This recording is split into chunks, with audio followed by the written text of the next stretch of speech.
Released in November of 2005, the Xbox 360 is nearly 20 years old, and according to ChatGPT, that would pretty much make the console retro at this point, which means I now have permission to modify one.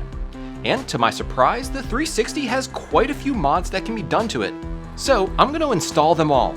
Well, at least the coolest ones. Thanks to Mina from Phenom Mods, we'll be giving the Xbox 360 some pretty incredible capability by doing the RGH3 mod, installing a Dual NAND Viper Pro kit, and so much more, including putting it inside of this absolutely stunning, brand new Halo theme shell. Man, this is going to be a good one. Let's get started.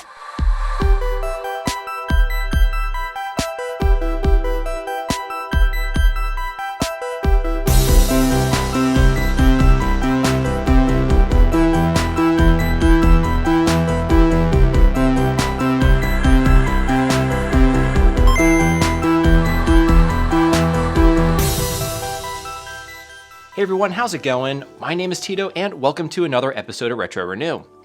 Today we're going to be doing something a little bit different and modding a console that's actually a bit more modern. We're going to actually be taking a look at an Xbox 360 Slim and modding the heck out of it. This particular revision that I have here is what's referred to as a Trinity model. These are considered to be one of the more robust 360 revisions out there, which are not as susceptible to the dreaded red ring of death. Additionally, this model is very flexible in terms of compatibility with mod kits, so it'll serve as a great platform for doing all of our modifications. Now, I do have to admit, I am pretty new to the whole Xbox 360 modding scene, and there's just a ton of information out there to decipher to figure everything all out. The 360, like I just mentioned, is definitely more modern than the consoles I typically feature on the channel, so I'm pretty excited to step outside of my usual retro comfort zone. And I do have to give a huge shout out to Mina from Phenom Mods, who sent over all the mod kits that we'll be installing into this Xbox 360. All these kits, when installed, will give us a lot of added capability, but really it all starts with this one right here. This little quick solder board, or QSB, will perform what is called the RGH3 mod, the latest iteration of the reset glitch hack. This essentially unlocks the 360 so we can run unsigned code on the console, basically enabling us to mod it. This needs to be done before we can do any of the other mods. Next, we'll be installing the Viper Pro kit, a mod that adds a second NAND module to the Xbox 360. This essentially lets us boot into a secondary operating system, similar to how a PC can dual boot between Windows and Linux. In our case, we'll have two modified operating systems, each serving a different purpose. Don't worry if that sounds a bit complex, but everything will make a lot more sense as we get further on in the video. We'll also be installing this 1TB SSD to hold a bunch of games as well as other homebrew goodies such as emulators. Now, this mod here is called the LTU2 replacement board. This replaces the stock board inside of the DVD drive and will allow us to do some pretty cool things. That is if we can get it to work, as the DVD flashing, I'm told, can be a pretty finicky process, so we'll have to see how that turns out. Anyway, the last mod we're going to be doing is a cosmetic one, and it's replacing the stock shell with this simply stunning Halo themed one. Again, Phenom Mods really knocked this one out of the park with all the little details, the gold accents, and overall quality. I'm actually really excited to see how this will look when it's fully installed. Anyway, that's everything we'll be doing to this Xbox 360. But before we jump into the installation tutorial, let me tell you about the sponsor of today's video, PCBWay. If you have an idea for a new mod or want to assemble an open source project, PCBWay provides you with the tools to make them a reality. From 3D printing services in an array of materials, all the way to other services like CNC machining, injection molding, and of course PCB and flex ribbon fabrication. So when it comes to taking your retro mods to the next level, PCBWay is the place to make that happen. Check out the link in the description for PCBWay to get $5 off your first order. And again, a huge thank you to PCBWay for sponsoring this video. All right, with that out of the way, let's go ahead and build this pro spec Xbox 360. All right, so to start things off, we obviously need to tear down the 360. This is a pretty involved process since the 360 shell has quite a few parts. I actually did a very detailed teardown tutorial in my video where I refurbished this actual 360 Slim, so definitely refer to that if you need instruction on how to tear the console down. I'll have it linked down below in the video description. Basically, we need to get down to the motherboard and remove the heatsink. After cleaning off the thermal paste on the CPU, we need to flip the board over to the bottom and focus on this area here. This is where we're going to install the RGH3 QSB. We first need to be very careful and scrape off the solder mask on this via near capacitor C5R35. For this, I'm using the craft knife to very carefully scratch off the solder mask material on top of the via.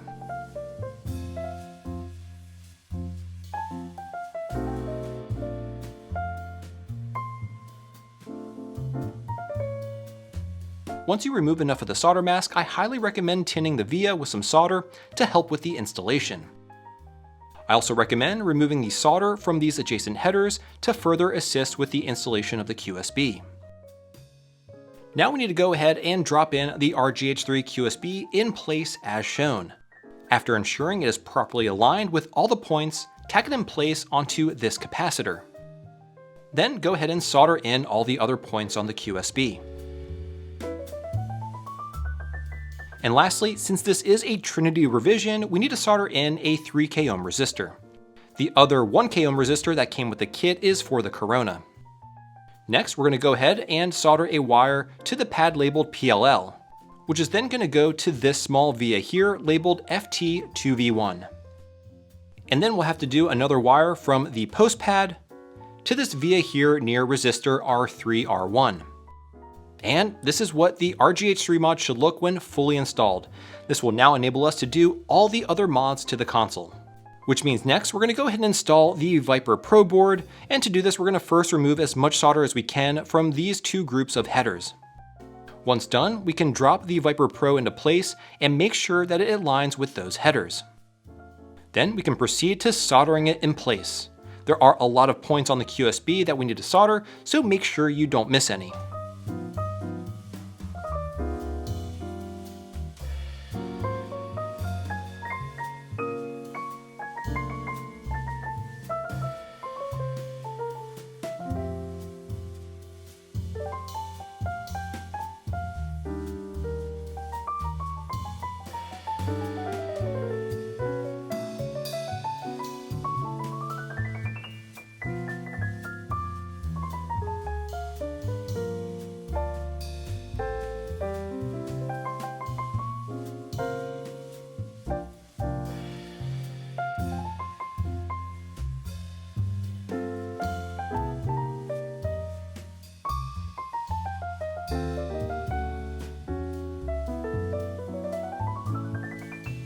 Awesome, once that's done, all we need to do is solder this single wire from the pad labeled RB to this via here near R2T1. Great, the Viper Pro is now installed, which means we can go ahead and connect the daughter board using the included ribbon cable. And now we can go ahead and plug the motherboard to power and using a USB mini cable, connect the Viper Pro to the computer. Once on the computer, we'll be using a program called JRunner to dump the NAND and then upload our custom operating system, which will utilize the Aurora dashboard onto one of the NAND banks, and then on the other we'll be installing the test kit environment, which is a developer operating system onto the other NAND bank on the Viper Pro. Basically, this will enable us to boot into two different operating systems on the 360, which will allow us to do a lot of really cool things that I'll show and cover later on in the video. Now, doing this all requires quite a few steps, and instead of going over them here, since there's actually quite a few other things that I didn't set up, I strongly suggest checking out consolemods.org, which covers a lot of these features in way more detail than I can, so I'll go ahead and have that link down below in the video description for you. Anyway, once we've uploaded our operating systems to the 360, we can move our attention to the DVD drive, which we will also end up connecting to the computer using something called the X360 USB Pro 2. This time we're using software called Jungle Flasher, which will dump the DVD drive's firmware. This will modify it, and then we can connect it to the LTU2 replacement board on the computer, which I actually had to disassemble my PC so that I could connect it to SATA for power. And then what we're going to do is we can upload the custom firmware to that LTU2 board. We would then remove the old DVD driver board and install the new LTU2 board into the DVD drive. Now, this is a very finicky process and actually ended up not working, but I still wanted to show a bit of the process since it is pretty interesting, but just be warned that the process does have a pretty high rate of failure. Needless to say, I eventually did put the original driver board back into the DVD drive since we have another way to play burned games. Anyway, with all of our mods installed and properly set up, we can go ahead to start and reassemble the console.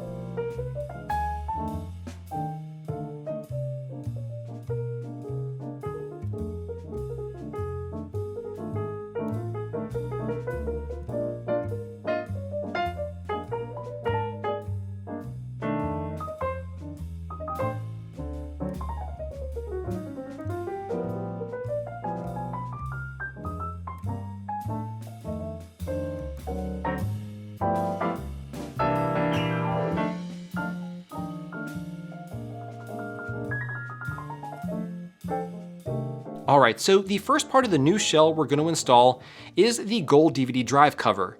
It does take some force to pry off the original cover on this side near the 360 logo, but it definitely does come off, so just take your time. Then, once the old one is off, you can angle in the new gold cover as shown and then firmly snap it into place. Do note that it does take quite a bit of force to clip it in.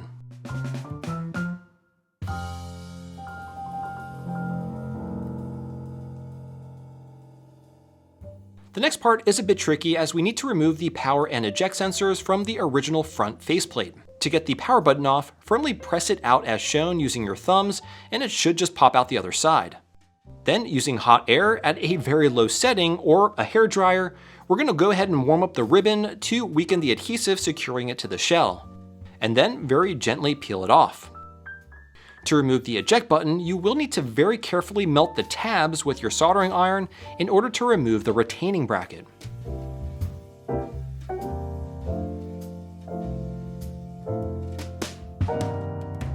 And here's the power and eject assembly completely removed from the shell.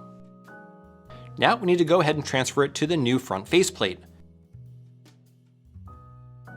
Now to secure the power button, you will need to melt the 3 tabs with a soldering iron as shown. Be extremely careful when doing this as you don't want to accidentally damage the shell or ribbon cable with your soldering iron. And this is what it should look like when you're done.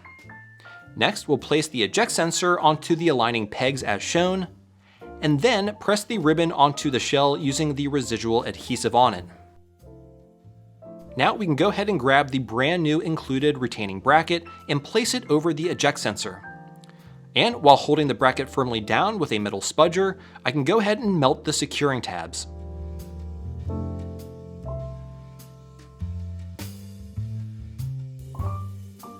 And this is what both the eject and power button sensors should look when installed into the new front faceplate. Now we can go ahead and proceed with the rest of the reassembly.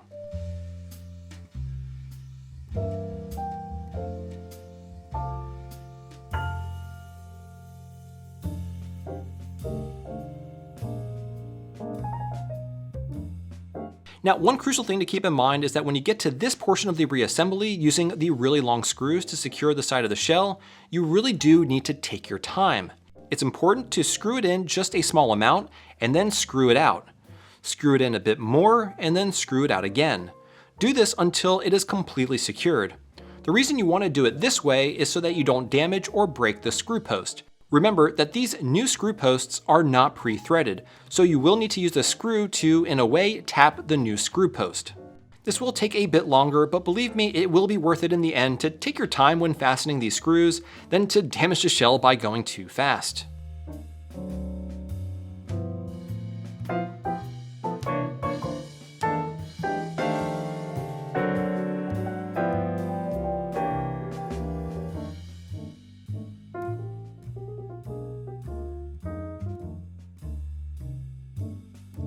And here we have a 1TB SSD that we'll be putting into the 360 enclosure and loading all of our games to.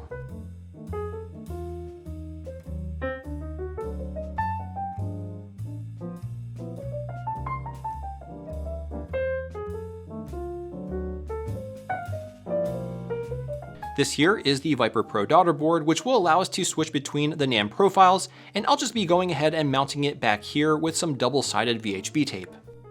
And of course, I removed the rear labels from the old shell and stuck them onto the new one. And there you have it, folks, our Xbox 360 Pro. Man, I didn't think I'd say this, but modding this Xbox 360 was honestly kind of fun, especially for a system I barely considered retro. And the results? pretty stunning. Just look at that shell. The Halo theme is absolutely fantastic and the execution is spot on. Plus, all the capability that we packed into this unit perfectly matches the killer appearance. But now let's break it all down and check out all the awesome features that this tricked out Xbox 360 Slim has to offer. First up is the most visually striking part of the whole build, which is the shell. I don't think it needs much explanation, but man, it looks absolutely gorgeous. I was told by Mina that it took inspiration from the limited edition Halo 3 Fat Model Xbox 360, and I definitely do see the similarities. However, it does take its own artistic spin, making the shell a more matte grayish color with just an ever so slightly greenish hue. And the gold accents really finish things off. All the little design details are really well done and have just the slightest texture. You can tell that there was absolutely no shortcuts taken here. Everything fit together perfectly, and the inclusion of the rubber feet on the bottom as well as on the side panel for when laying the console down horizontally look and feel OEM. The shell is incredibly well done.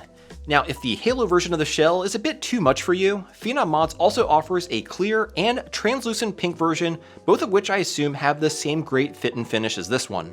In comparison to the original shell, it looks 1-to-1.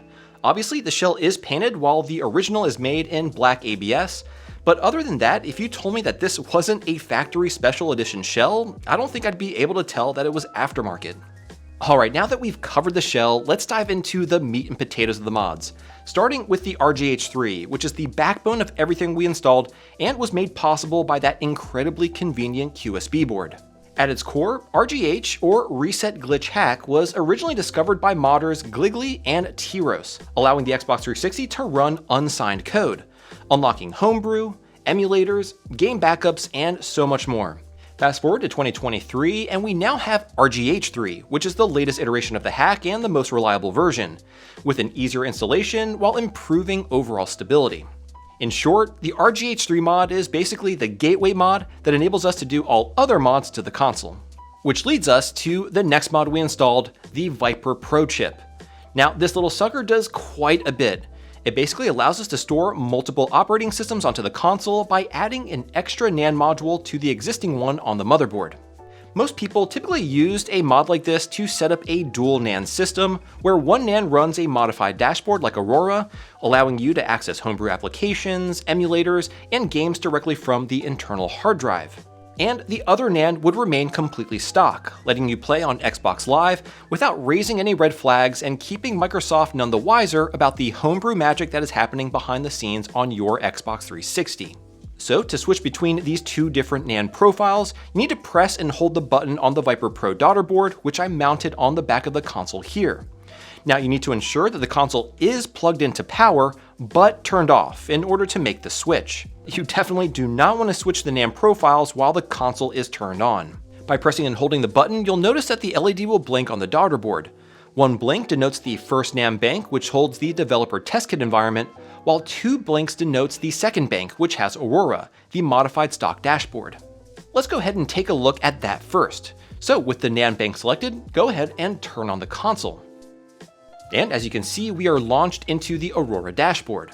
From here, we can do a bunch of things, such as launch Xbox 360 games that are stored on the hard drive. Right now, I just have beautiful Katamari loaded onto the hard drive, so if I go ahead and select it, it launches pretty quickly, and before you know it, we're playing the game right off of the snappy 1TB SSD. Now, heading back to the dashboard, we can also launch emulators.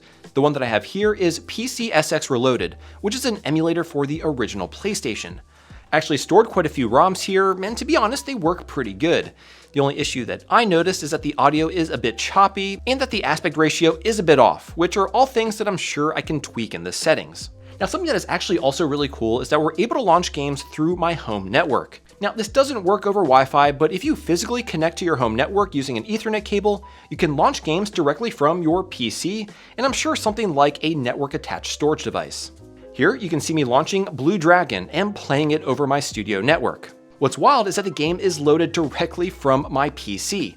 Setting this up took quite a few steps, so if you're interested in doing this yourself, I highly recommend checking out consolemods.org, as it's an incredible resource for console modding in general, and an especially great place for Xbox 360 mods. Now, this is all possible because we installed the NetISO plugin into Dash Launch, which actually allows us to do one other thing, and that's playing burned games. Now, we actually tried to do this by directly modding the DVD drive with the LTU2 replacement board, which unfortunately didn't work. But thankfully, the ability to play burned games works by simply installing a plugin into our modified operating system. Alright, so that's everything I set up on Aurora, but if we power the console down and switch over to the first NAND profile, we are then launched into the developer test kit environment, which basically turns this 360 into a test kit. These were used in game developer studios to test out brand new games. Now you may be asking, okay, why do I need to convert the Xbox 360 to a test kit? Well, that's so we can do things like this. Here, I'm launching a game for the 360 that was never released, Call of Duty Future Warfare. It was supposedly going to be released in 2013, but was unfortunately scrapped. It's kind of crazy to think that the game got this far in development, especially since it looks really polished and near complete. I'm really curious what the story behind this is and why it was cancelled. Anyway, while having the test kit environment on the 360 is pretty useless for someone like me, it is really cool that we can experience games that were never fully released to the public like this one. Alright, so the last feature I want to discuss is the ability to use any controller thanks to this thing right here. This is the NS2 wireless Bluetooth adapter. During setup in JRunner, when we were configuring the NAND profiles, we enabled something called the USB sec patch. This allows us to use this nifty little adapter. By simply plugging it into the 360's USB port here in front, we can use any controller, like this one for the PS5. To get it up and running, simply press and hold the small button on the side until the LED turns green, which I'm assuming is the profile for the 360, since this is compatible with other consoles. Then just press the button until it starts blinking really fast, and then you can put your controller that you want to connect to the console into pairing mode, and then boom, my PS5 controller is connected to the 360 and it works absolutely flawlessly. Playing games works great, and using it with emulators like the PlayStation one that I have is a great use case for a mod like this. Now, what I've shown here is just the tip of the iceberg when it comes to Xbox 360 modding. There's a ton of information out there, but it's often scattered across the internet, making it very tricky to track things down. Thankfully, Durf and the folks over at consolemods.com have done an incredible job consolidating and documenting these mods for posterity. If you're even remotely interested in modding the 360, I highly recommend checking out the site, as it's easily one of the best resources available. I'll have it linked down below in the video description if you want to check it out. Now, the last thing I want to mention is that again, the console that I modded is a Trinity revision of the 360. If you find that you have a Corona version of the console with a 4GB module, you'll want to disable the internal memory unit when creating the NAND profile in JRunner.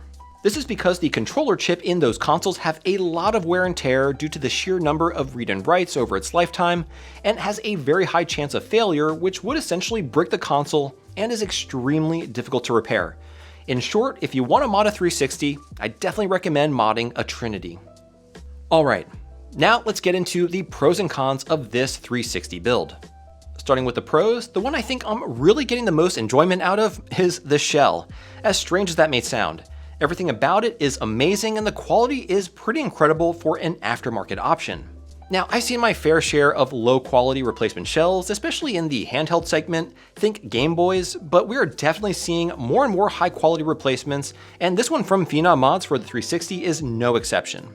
But this Halo themed one is really the first time I've seen so much attention to detail being put into the design. From the gold accents, detailed graphics, to the actual paint job, which if you look has a painted strip right here along the center to add some depth to the design. I mean, at least from my perspective, it looks as though a lot of effort went into making this shell. Now, another pro are the designs of the two mods that we installed onto the 360's motherboard. Both the RGH3 as well as the Viper Pro were very smooth to get installed, and the fact that they were QSBs made the install very neat and tidy. I will say that these kits do require a decent amount of proficiency in soldering, so definitely do not attempt to install these kits yourself if you're just starting out. And lastly, I really do think it's amazing just how much capability the RGH3 and the Viper Pro add to the 360 console. From the ability to play emulators, to streaming games from your home network, it's really amazing what this machine is capable of. Now, enabling all of this capability does take a lot of work on the software side, which actually brings me to the cons. Now for me, the absolute hardest part of this build was all the configuration and setup that took place on the computer. As many of you who watch the channel are aware, I do mostly hardware mods that typically do not require a lot of software setup. With older consoles, most mods I do just work after installing them. With the 360, however, while there is a hardware installation portion, the vast majority of the work that I did took place on the computer using applications like JRunner. For people like me who aren't as comfortable with the software side of things, this could be a pretty daunting barrier to entry. I thankfully had Mina from Phenom Mods helping me out along the way, but if I had to do everything myself, it would have taken quite a bit longer to set up. Another con has to do with the LT-U2 replacement board for the DVD drive. I unfortunately could not get that to work, and according to Mina, this is just the nature of the beast. Optical drive modding for the Xbox 360 is notoriously finicky, but again, most of what the LT-U2 board could do can be accomplished in software on the 360. Now, the cost of the shell could also be considered a con as well, but hear me out. Without even considering the intricate design on the Halo version, the 360 has a pretty complex shell.